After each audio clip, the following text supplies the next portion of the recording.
tarde, galera do primeiro ano. Tudo em ordem com vocês?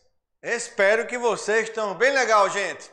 Vamos para a nossa aula 33, Idade de Cristo. Confronto entre os sistemas geocêntrico e heliocêntrico, parte 2. Um abraço especial aos alunos da escola Cônego Jonas Taurino. Continue os estudos, moçada. E a turma lá do município do Conde, do João da Cunha Vinagre. Deus ajuda a quem estuda, meu povo. Então vamos continuar com o estudo do sistema geocêntrico e heliocêntrico. Recordar é viver o amor 10.000 vezes. Vamos recordar os confrontos. Geocentrismo coloca a Terra como centro do universo. Heliocentrismo coloca o Sol como centro do universo. São perspectivas e são sistemas bastante diferentes, distintos. Os filósofos Platão, Pitágoras e Aristóteles, cada um via o nosso planeta, via o sistema solar, via o universo ou pensava de uma determinada maneira. Platão, por exemplo, via a Terra como a região mais indigna do universo, devendo por esta razão ocupar posição inferior à dos demais astros. Esses astros, por sua vez, seriam corpos celestes no espaço perfeito dos deuses, que somente poderiam executar o movimento perfeito, que é o movimento circular. Essas são um pouco das ideias do mestre Platão. Já Pitágoras entendia, considerava a Terra esférica e encontrava-se no centro do universo, ou seja, modelo geocêntrico. Os planetas moviam-se em diferentes velocidades, em diferentes órbitas ao redor do planeta Terra. Então, pitagórico adotava o sistema do geocentrismo. Já os aristotélicos, olha aí, Aristóteles, o Sol sendo o centro, Moon, Lua, Vênus, Saturno, os planetas, esferas das estrelas fixas, presas. No caso do Sol, você tem uma excentricidade solar. Bom, continuando o processo dos estudos, vamos abordar na nossa parte 2, não os sistemas confronto de Ptolomeu com Copérnico, que foi visto na aula anterior. Na aula anterior, trabalhamos sobre a diferença do Ptolomeu, que era o geocentrismo, e do Copérnico, que era o heliocentrismo. Tudo isso foi visto anteriormente. Tycho Brahe também foi citado como um estudante, como um principiante, como ajudante do mestre Johannes Kepler. Vamos acordar agora com Giordano Bruno, nascido em 1548 e faleceu em 1600. Quem foi Giordano Bruno? Ele foi defensor do sistema heliocêntrico de Copérnico. Ele foi acusado de heresia pela Igreja Católica. Ele foi julgado pela Inquisição por se opor, por ser contrário às ideias de Aristóteles. E ele foi queimado na fogueira. As últimas palavras de Giordano Bruno: morro como Marte por minha própria vontade, sabendo que estava certo em suas leis, certo nas suas teorias. E Johannes Kepler, astrônomo, nascido em 1571 a 1630, foi Kepler que enunciou as leis da mecânica celeste, da cinemática celeste. Foi Kepler quem abordou toda a cinemática dos corpos que estão no espaço. Kepler fez o uso, elaborou 3 leis que explicam os movimentos dos corpos celestes. A primeira lei recebe o nome de lei das áreas. Lei das órbitas. A primeira lei, chamada lei das órbitas. A segunda lei, chamada de lei das áreas. E a terceira lei, chamada de lei dos períodos. A primeira, lei das áreas, ou lei das órbitas, diz que os planetas descrevem órbitas elípticas em torno do Sol. Então, a primeira lei, chamada lei das órbitas, diz que o formato do caminho das órbitas dos planetas é elípticos.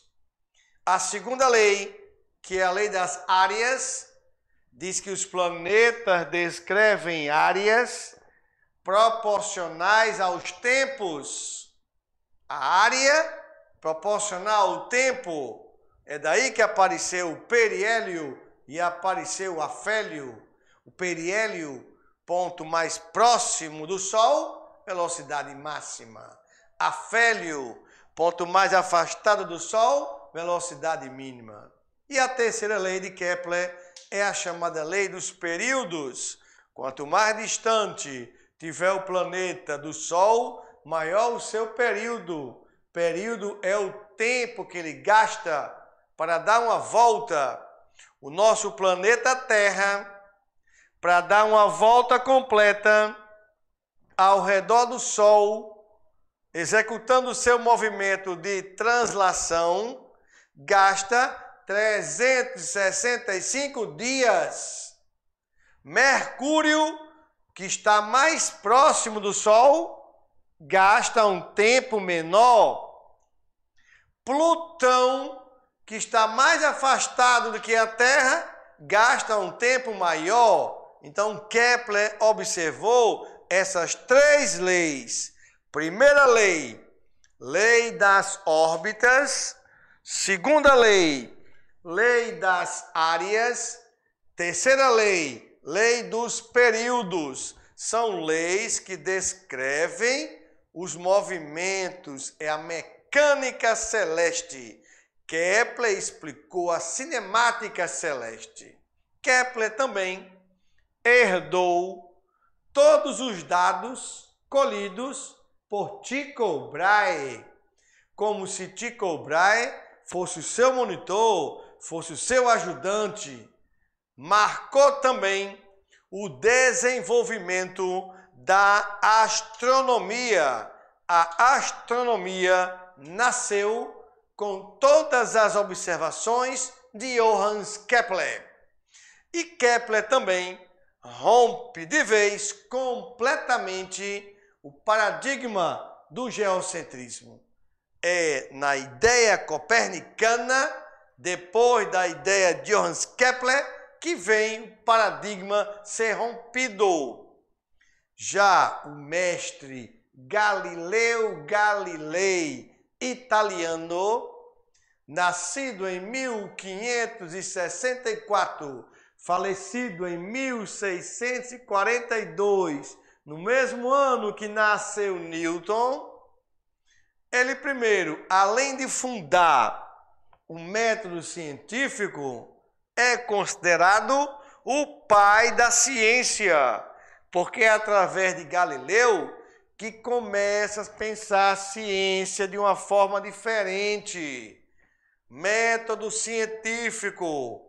Primeiro, observa o fenômeno. Observa o fenômeno acontecer. Segundo, hipótese, levantamento das ideias.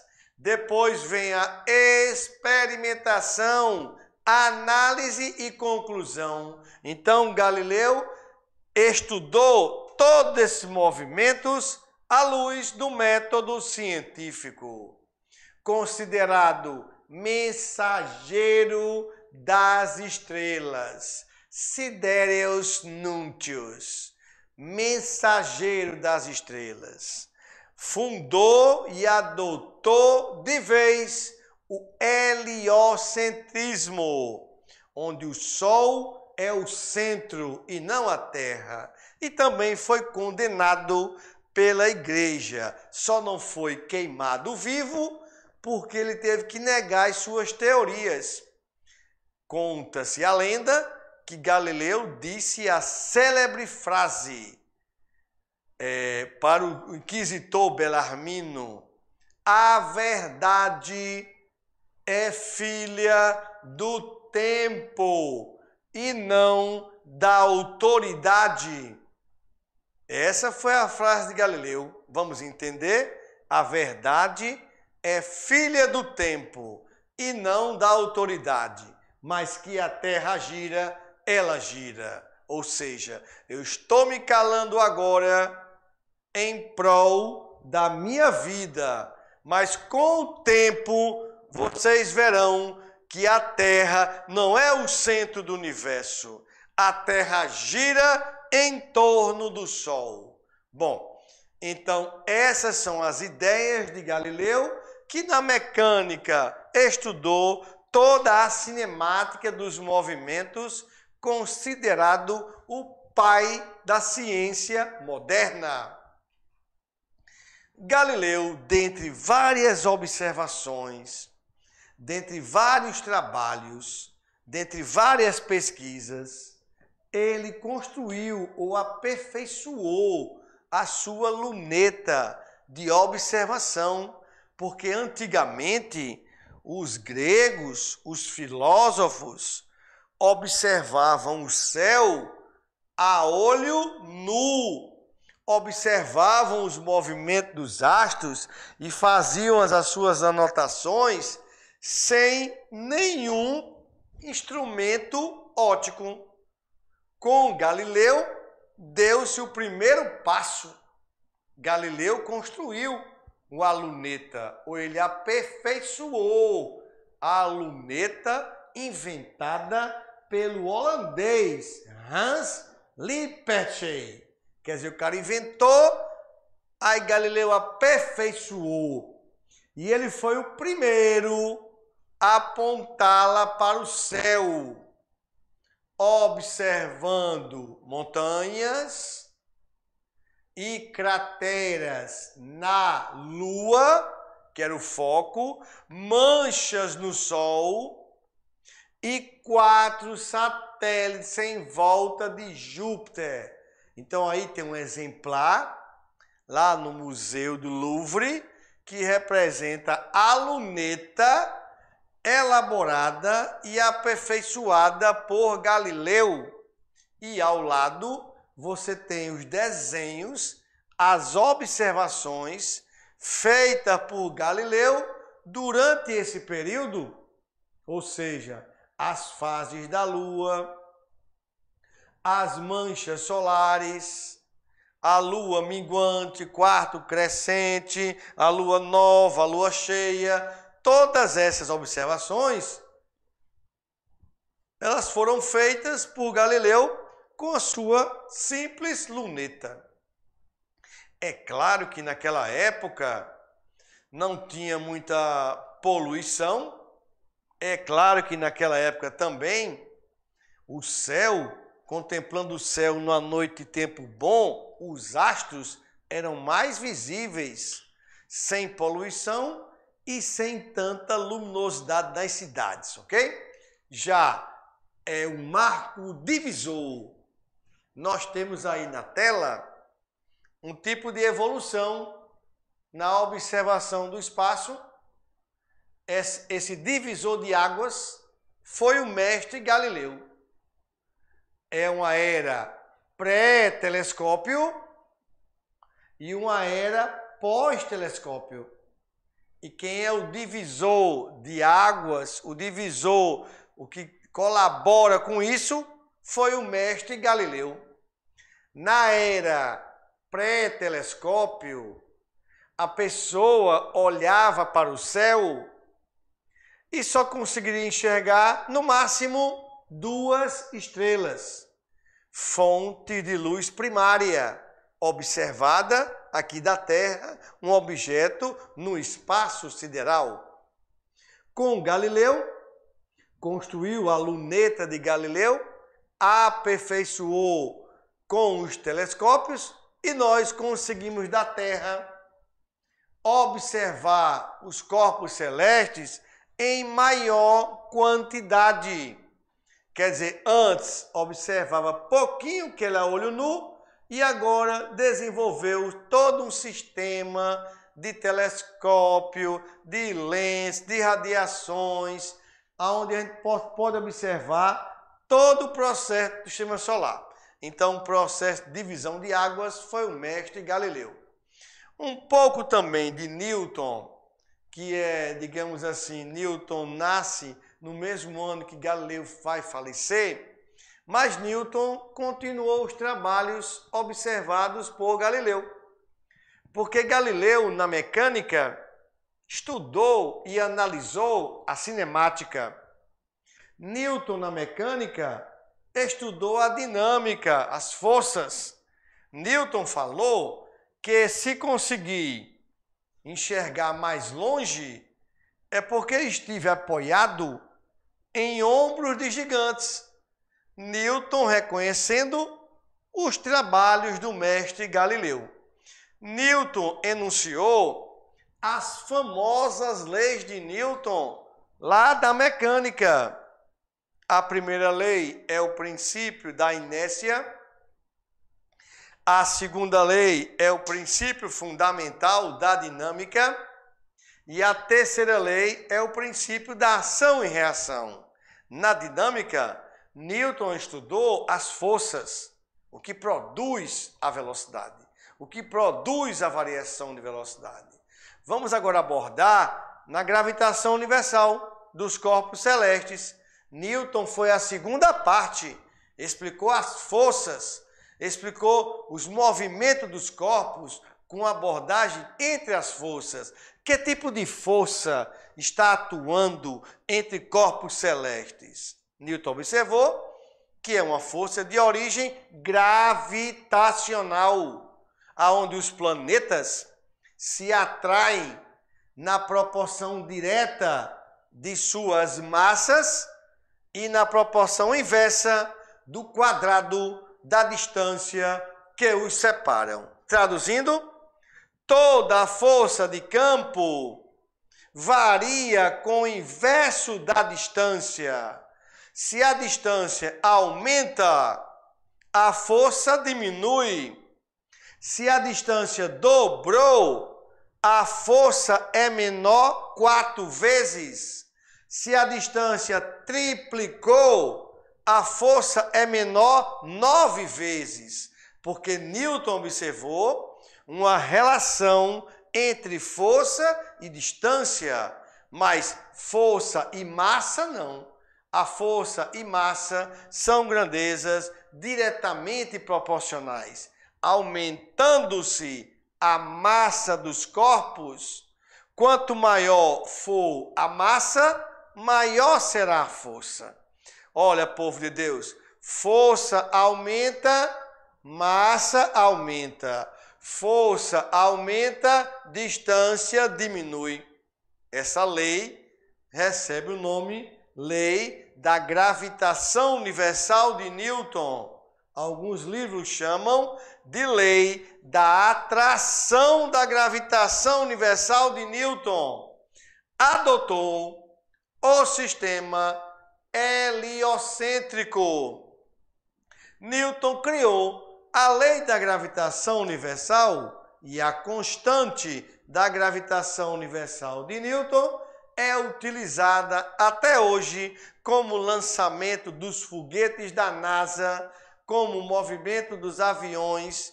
Usa-se a constante chamada constante de Newton. Linha do tempo com os principais nomes da astronomia. Tales, previsão do eclipse solar. Pitágoras, terra esférica. Filolau, sistema híbrido. Platão, estrelas fixas na esfera e planetas errantes. Heráclides, sistema híbrido. Aristóteles, geocentrismo filosófico. Eudoxo, geocentrismo. Aristarco, processo para obter a distância até o Sol. Erastótenes, raio da Terra, e assim por diante, povo de Deus. Você tem o acompanhamento da linha do tempo, de como essas ideias foram desenvolvidas até a mecânica clássica. Temos Copérnico, Tycho Brahe, Kepler, Galileu, e na mecânica clássica nós temos o Newton. Newton, lá por meados de 1600, enunciou toda a mecânica clássica. 1600, Galileu também com o telescópio. Kepler por meados de 1400, e assim vai os estudos de toda a mecânica, ou seja, povo de Deus. Toda a física foi abordada inicialmente pelos pensadores, e aonde Tycho Brahe eu quero focar mais. Tycho Brahe, ajudante de Kepler, ele possibilitou o sistema ticônico, uma espécie de sistema híbrido, misto, onde considerava o sistema geocêntrico e heliocêntrico simultaneamente. Viu que isso não deu em nada. Ele explicou o movimento retrógrado, que é aquele que a velocidade ela é negativa, onde a velocidade é menor do que zero, e disse que todos os planetas, menos a Terra, giravam em torno do Sol. Nesse sistema, que é o sistema ticônico, a Terra aparecia, tipo assim, abençoados, imóvel, fixa, no centro do universo. E em torno dela giravam a Lua, giravam o Sol, giravam as estrelas. Ao redor do Sol, por sua vez, girariam os planetas Mercúrio, Júpiter e Saturno. Então, tu percebe que a ideia, os estudos de Tycho Brahe traduz um sistema misturado, um sistema tipo híbrido. Quando Kepler era o Tycho Brahe estudante, uma curiosidade sobre o nariz de Tycho Brahe. Qual nariz? Esse fofinho. Quando era estudante, Tycho Brahe duelou com um nobre dinamarquês e acabou perdendo um pedaço do nariz. Pelo resto de sua vida, ele usava uma prótese, que seria de ouro e prata. Curiosidade apenas do nariz de Tycho Brahe como ilustração. Bom, então os sistemas são basicamente isso. Valeu, galera? Até a próxima, povo de Deus!